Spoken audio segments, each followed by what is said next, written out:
Well, that beautiful sunrise was New Year's Eve morning. I was out filming a video for my YouTube channel, but as well as filming that particular video, I was also there filming some of the behind the scenes footage as regards how I actually film those videos and how I upload them to YouTube. So I've given you a little bit of an insight in this month's diary about how I do that sort of thing.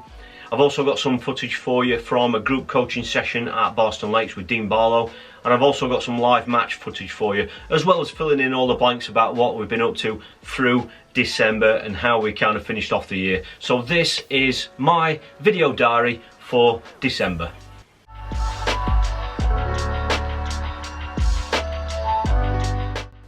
Well, the beginning part of December was all about the Golden Rod qualification campaign for myself. It's been no secret that I've fished a few qualifiers this year, and that's simply because I had to miss so many of the Feeder Masters qualifications matches just because of work and because I was just trying to build up my own business, because I knew if I was going to do that, that was the best time to do it. And whilst it meant, you know, I missed quite a few matches through the middle part of 2019, I'm looking back now and that was a foundation that's now proven to be very, very valuable, and that's freeing me up now to spend much more time on the bank and just have more flexibility as regards fishing matches and practicing for some of the major events. So the first qualifier of December for me was Car Mill Dam. Now this was a bit of a wild card ticket for me in the sense that I didn't buy that ticket initially. I just managed to spot that about 2 weeks prior to that qualifier there was still some tickets available, so I thought I'd got an available day, so I just thought I'd bite the bullet and head over the Pennines to go and fish that match. Lots of you probably already know Carmill. You know, it is quite a regular qualification venue for Feeder Masters, for the Golden Rods. So, you know, it is a venue that's well known, but I've got to openly admit that I've never ever had an easy match there, ever. It's always been very, very harsh when I've been there. Even in the height of summer, bites have been very, very hard to come by. I know some of that is obviously down to the areas that I've drawn, but generally it always has fished quite hard whenever I've been there, with relatively low weights winning the match. I was going to film the day as a live match for my YouTube channel, but unfortunately, you know, I was really pushed for time. I was virtually at the back of the draw queue. I then also drew the scales as well, and I had the longest walk on the venue. But thankfully that meant I was off to an end peg. It was end peg 4, and I just headed over there. I'd got Dad with me, and I literally had about 45 minutes to set up all 4 rods to cover all my options. Carmill had been fishing hard, and I just went down the route of fishing for bites. Dean Barlow rang me just after I'd drawn, and he knows the venue quite well because he fished there, you know, in the past. He's fished there a lot, and he kind of confirmed that, you know, a couple of the lines that I planned on fishing were about right. However, one of them he suggested fishing it a little bit further out, which is what I did, and I also put a throwaway line in which was at about 65-70 meters, which was just for fishing a big bait for big fish in case there were going to be any bream there. And it was just one of those matches where I set off. I fished 2 lines, 25 meters and 50 meters. I started at 50 meters and I just fished for bites. You know, I fished a size 16 hook, a super match hook, 011 hook length, and I fished small baits, pinky, single maggot and tiny pieces of worm. And right from probably the second cast I started getting bites from small fish, and that was really how my match panned out. There were some lads fishing for bream, but the bream never fed, and you know, from what I'd heard, the information that I'd had, they hadn't been feeding anyway, so I just kept putting those little fish in the net. That's all I did, and just by rotating lines I managed to keep fish coming steady throughout the day. Hardly missed any bites. I tried a new rig out, which was great, which I'll be telling you more about in the future when I've tried it out a little bit more. And you know, with fish like that, you know, I was told that the bites were very, very delicate, so I fished braid almost straight through. I just had a very short shock leader, and it worked really well. You know, scaled everything down and just kept putting fish in the net, and I ended up with 50 odd fish, about 55 fish I think I had, and it tipped the scales at exactly £6, which thankfully won the 20 peg zone. So that meant I'd qualified for the I was going to say £12,000 final, but it's now £10,000. They've reduced the top price because they're paying out the top 10. So I've qualified for the Golden Rod feeder final, which I'm absolutely over the moon with. You know, the final is at Larford Lakes in March, and that now means that from middle of February through the whole of March, that's an incredibly busy period now, incredibly busy, and it's already taken a little bit of planning and stuff right now, just so that all runs smoothly. And obviously I'll be telling you all about that period when, you know, in my future monthly videos. But yeah, I was over the moon to qualify. Thank you very much for all the nice comments that I've had about that. So yeah, so I've got that final to look forward to. It meant I could get rid of a few of the tickets that I had for qualifiers after that, and so that's freed up a few dates, which is great. And that's meant I've been able to get out on the bank, spend a bit of time with Dad as well, do some filming, and just enjoy a few days fishing and going in the odd open match as well. So thanks for all the great messages. So that'll be another fantastic final that I'll be reporting back to you in a future video diary.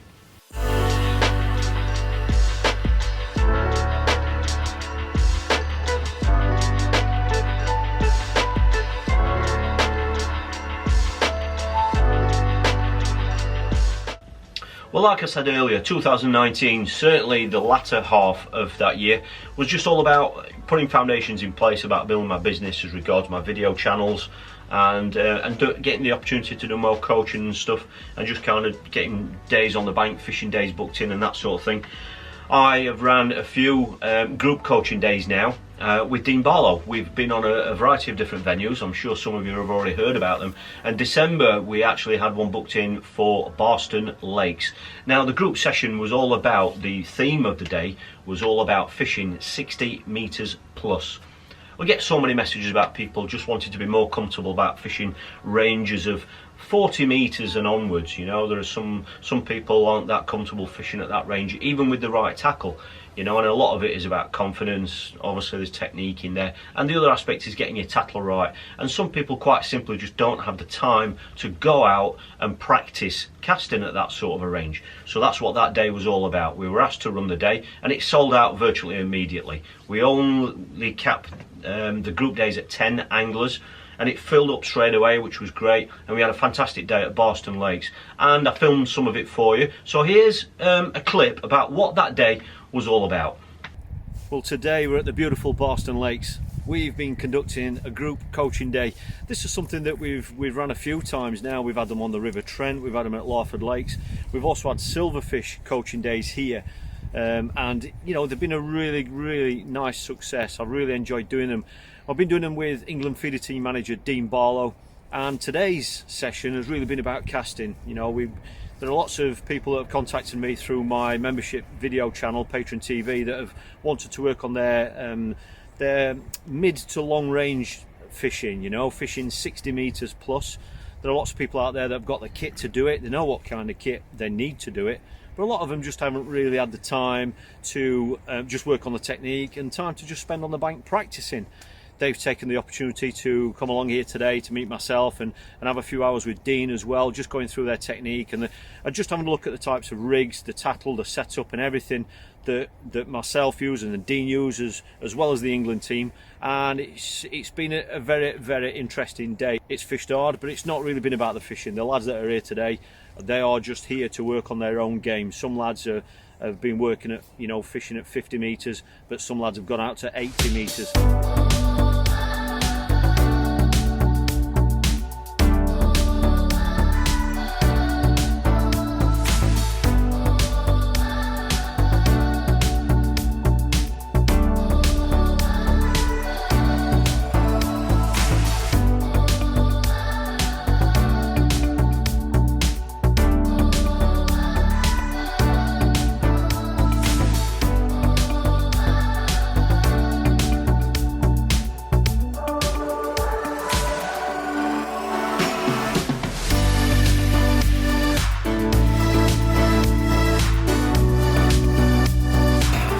We're back in the clubhouse. It's a little bit warmer in here. It's been really cold, but it's been a good session. What do you reckon?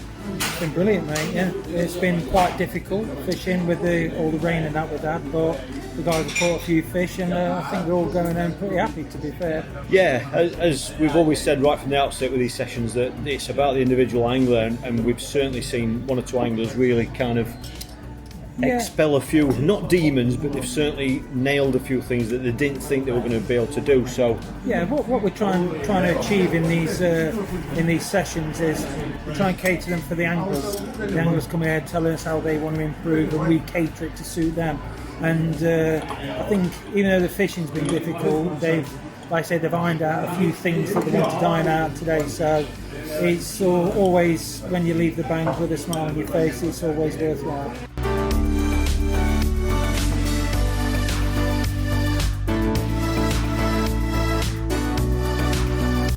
Those days are just, it's a fantastic opportunity to just kind of shake the hands of a lot of people that watch the videos, and it's, you know, this is probably the 4th or 5th one that we've done now. We've got another one taking place in about a week's time. That one's already sold out as well. That's on a different aspect of feeder fishing, and we've got more planned going into the year. But the interesting thing is there were about 4 lads that were on that session at Boston that have been on about 3 of the other days as well, and it's amazing how they've kind of upped the game. You know, even during the course of that session at Boston Lakes, you could see lads that were a little bit shaky, you know, hitting the clip at 40, 45, 50 metres, and by the end of the day they were just kind of in their own world, and they were hitting 75 metres and 80 metres. And to see them, you know, have, you know, invested a little bit of money into that day, they've obviously taken time out of their very busy lives and away from the family to put into that, and because they've done all that, when they're driving off that car park and they're shaking your hand and they're saying thank you, that's absolutely worth every penny. It's just, obviously it's nice for me and Dean for those days to go well, but for them to be seeing that reward and that kind of progression, then that's, you know, it's such a special thing to see. And a lot of these lads have been booking on future sessions because each session is about a different discipline. So thanks very much for, if anybody's watching who was on those days, certainly obviously the one in December at Boston Lakes, but it was great to just kind of see all that positive feedback, and that's why we're going to continue to run more going into this year.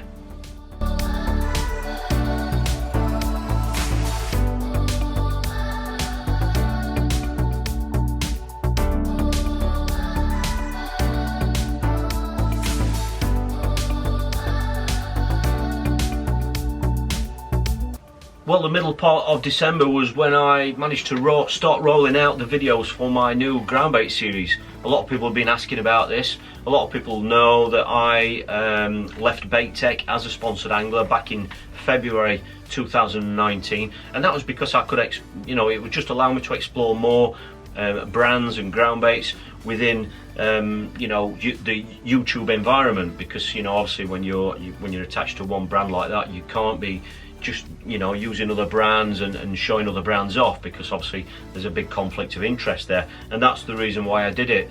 I've been filming videos throughout the year, and I've been experimenting with different brands groundbaits, different types of groundbaits, mixing them up right here in the tackle room, just seeing how they mix up, how they smell, how they break down, can you over wet them, is there much feed in there, all that sort of thing. And I've also been getting out on the bank and fishing with them just to see, you know, what fish we could catch with the mixers.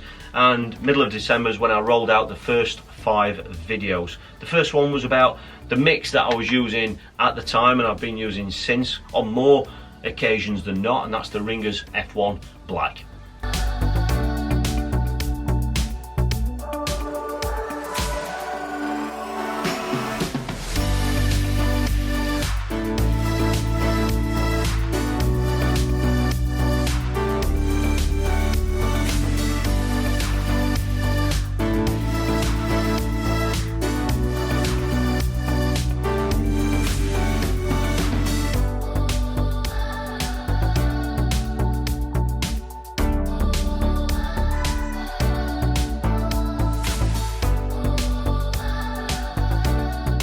Well, thank you so much for the feedback on that series. It's going to be a continuous series. I've still got loads of groundbaits to go through from different brands that I'm going to be experimenting with, and I'm learning about a lot of these mixers just like you are when you're watching the videos, because I obviously haven't seen all these mixers, and until I start mixing them up and fishing with them, I don't know what they're all about. So That is going to be a continuous series. It's going to be rolling out all the way through the year. Different mixers, different brands. So if you don't want to miss out on any of those, then just get subscribed up to my YouTube Catch Fishing channel, and that way you won't miss any of those videos. But thanks very much for the feedback. I know it's certainly opened a lot of people's eyes to what kind of mixers are out there, and like I say, I'm learning about a lot of these mixers at the same time with you as well.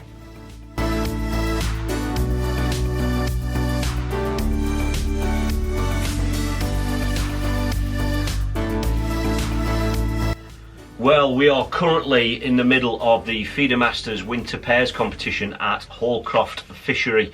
Now, this is a winter league that we've fished for the previous 2 years. This is the third year of the competition. Now, whilst we missed the first round because the fishery was flooded, we had what is now in effect round 3. And unfortunately, my partner for this event, Richard Vaughan, wasn't able to be there. So Andy Kinder kindly stood in for him, and I filmed the whole match. So I've got some footage here for you. It's from round 3. I drew on Moat Outer. So here's some of the clips and a bit of the footage from the live match video that I filmed of that particular match.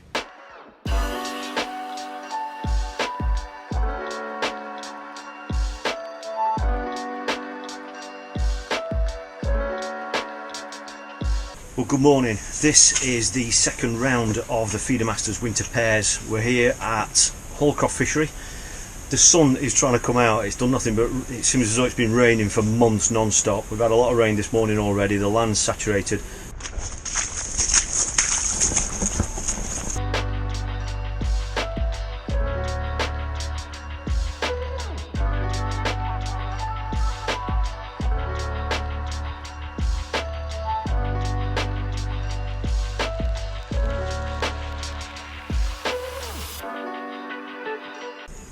Peg 29. It's a little bit wider here. You probably see the peg over my shoulder.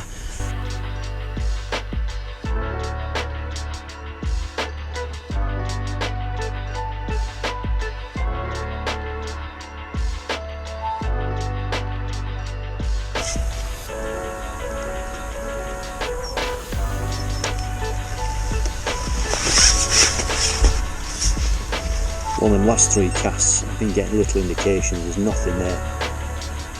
And as suspected, it's just gone again, and I've picked up, I've got about 5 turns on it, I pulled into a fish. So there's obviously carp moving around.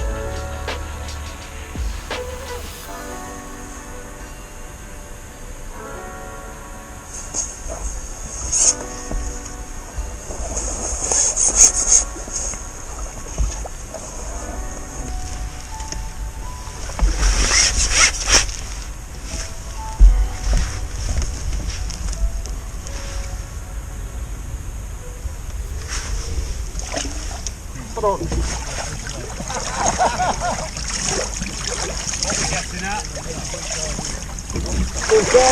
One carp, Kieran. Yeah.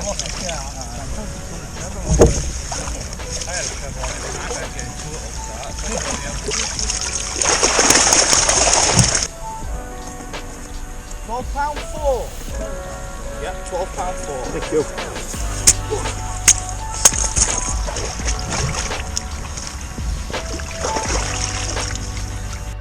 Well, I was really pleased with the result, £13, you know, and it is a weight competition, a cumulative weight competition, and I've got to admit openly, after the second round we were very much out of it. We were about 26th out of 30 pairs. I could only manage to put £7 on the scales. I thought I'd drawn pretty well in the previous round, and as it turned out, a lot of people said it wasn't any good, and there were no weights there at all, you know. I could have possibly done a little bit better, but I'm probably only looking at another couple of pound. And I drew Richard a really tough area over on Bridgepool, so we got off to a really bad start again. This match we'd done slightly better. I put £13 on the scales. Andy drew in another bad area where they were the odd carp caught. Carp only count as £1, and Andy managed to put £2 on the scale, which was, you know, very average there for where everybody caught. You know, it was really tough. There were no skimmers fishing there, So Andy did well to land those carp, because he did hook them on skimmer gear. So that's bumped us up to 21st place now, which I know is still a long way off the mark, but it is quite tight.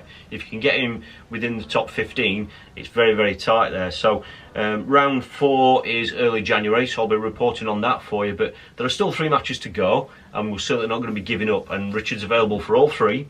So I'm hoping in next month's video I'm going to be reporting that we've made another big leap up that leaders board.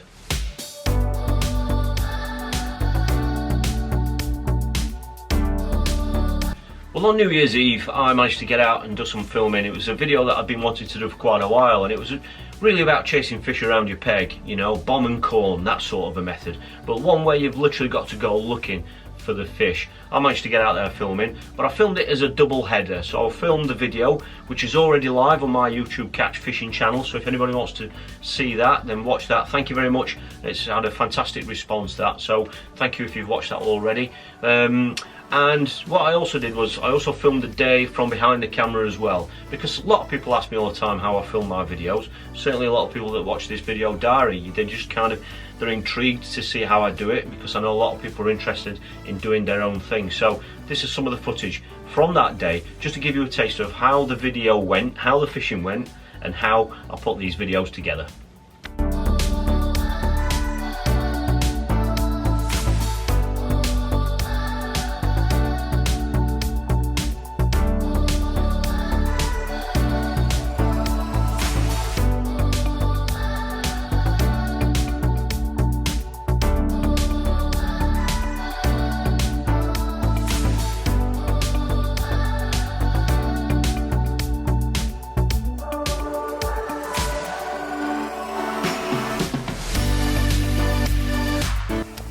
It's a lovely looking fish. It's really cold, it's like a block of ice, but hopefully that means we've found 1 or 2 fish now. We know where they are. They're possibly right in them reeds, but I'll guess we'll find out over the next few casts.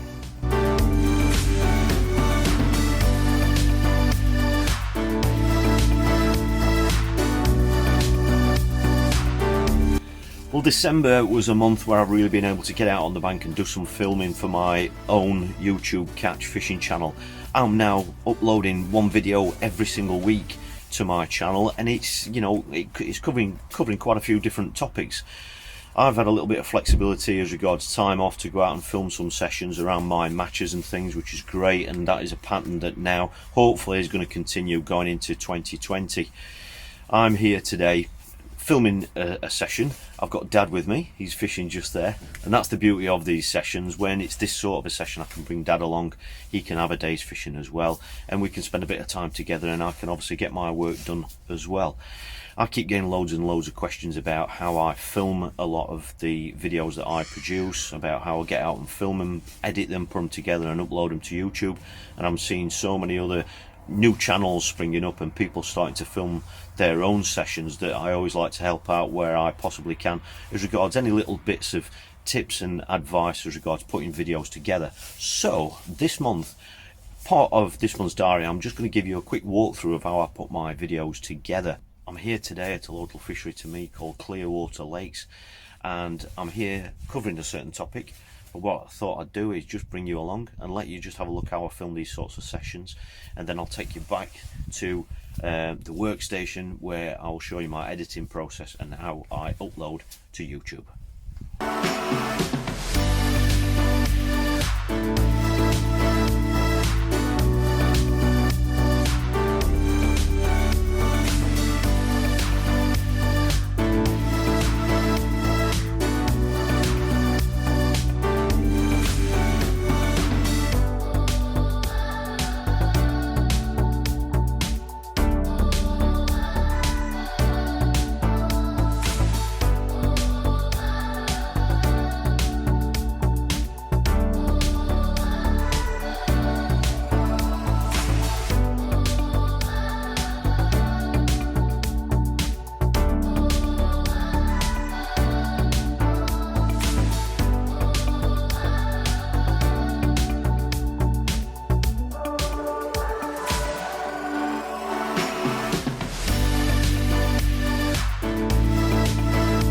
Well, one of the first things that I ever learnt about when I first started creating videos is that you're far better coming away from the bank with too much footage than not enough.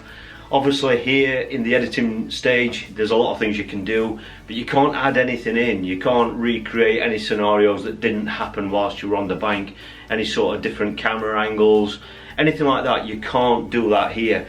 At this stage of editing you can only take things out. You can obviously change the lighting and things like that, and the way that it puts, you know, you put the video together, that can be done here. So, you know, it's always better just coming away with way too much footage. Sometimes I might delete up to 50% of the footage that I've actually taken in order to extract all the bits that I need to create, you know, the video that I want to upload. So this is where all the editing is done.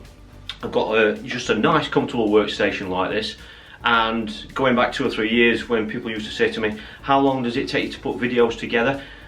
A message to those people that ask me that question: the time that it now takes me to produce these videos compared to how it was 2 or 3 years ago is probably about a quarter of the time, just purely because I've got quicker, I've got better equipment. Obviously the more you do something, the better and quicker you get at it, and there are certain things that I do here that speed up that process about putting the video together and actually uploading it.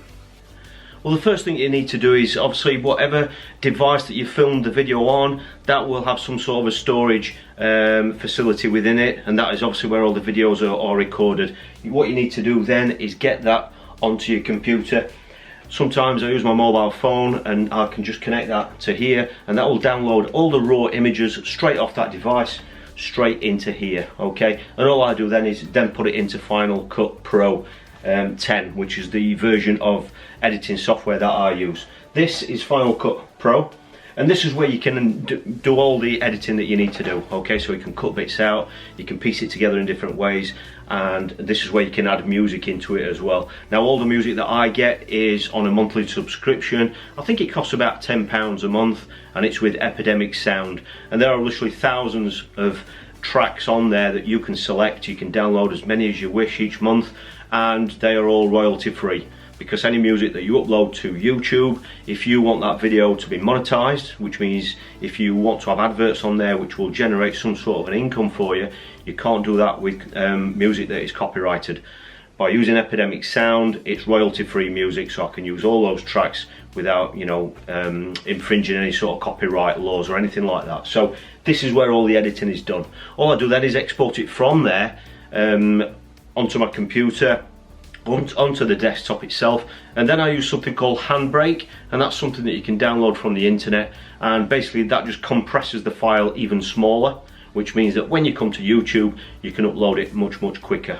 Uploading to YouTube, I mean, I keep everything backed up. I've got hard drives here, everything's, all the major videos that I've done is backed up, just so that if ever I want to refer back to them, take any clips out of them or anything like that, I've got them all backed up there, which is, it's just nice to refer to. So all I do then is, once the video is actually done and it's been handbraked, I then simply go to YouTube. I'm already logged in on my channel, which is the Catch Fishing channel. There it is. Okay, and all I do is go to this tab just up here, which basically means upload.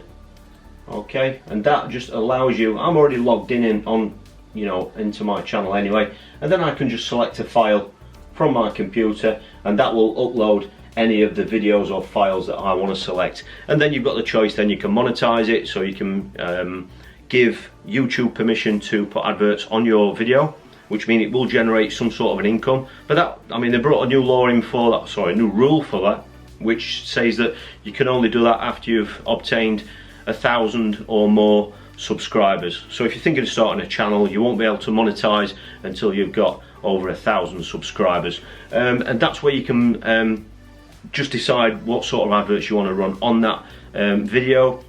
You can run them without adverts if you wish, that is down to your choice, and that's where you all do that sort of thing, and you can schedule the video as well, so you can set a date and a time of when you want it to be uploaded, or you can upload it straight away. But I don't know how complicated that sounds, but it's something that, it's like anything, it's like a job, I suppose. The more you do it, the quicker you get at it, and you find quicker ways of doing things as well. And now this is a really, really streamlined process, and you know, it's just a case of the more you do, the more you know how to film on the bank as well. So when I first started, I was doing a lot of filming that was kind of, and you know, I didn't know what it was going to look like when it got to this stage. Whereas now, because I've done, you know, 300 videos now, I now know that when I'm out on the bank filming, there's certain shots that I know just won't be any good, so I don't waste my time doing them, and I put the camera in certain angles that's much better, which will speed up this process. So it's a continuous thing, but it's something I've really enjoyed learning how to do. It's all been self-taught. I've learnt little bits from Craig Butterfield and Joe Coarse as well, who helped me in the early days, but most of it I've learnt off YouTube just by sitting and learning it myself. But it's great to see so many new channels coming through, and if anybody has got any other queries or questions or a little bit of advice from my experience about doing this sort of thing, then please either comment below or email me, and I'll do my very best to help you out. So I hope you've enjoyed this little bit of an insight into how I put some of my videos together, and if you come for that sort of background, because I come from a design background, that was where I went to college and university, I suppose seeing that process of being out on the bank where you're covered in mud and it's raining and you've got fish slime everywhere and you just got all your winter gear on, to go through all that and then finally end up sitting here with a nice hot cup of coffee and a t-shirt where it's lovely and warm, everything's nice and clean, and you're going to extract something that somebody can watch anywhere on any TV or any device. It's just really nice to know that people can watch that sort of video and share that experience with you. They've no idea sometimes what you went through to obtain all that footage and show that experience, but it's nice that they can do that from any device from, you know, anywhere in the world, and it's just yeah, it's very satisfactory to go through all that and then end up with this nice polished, clean, finished product.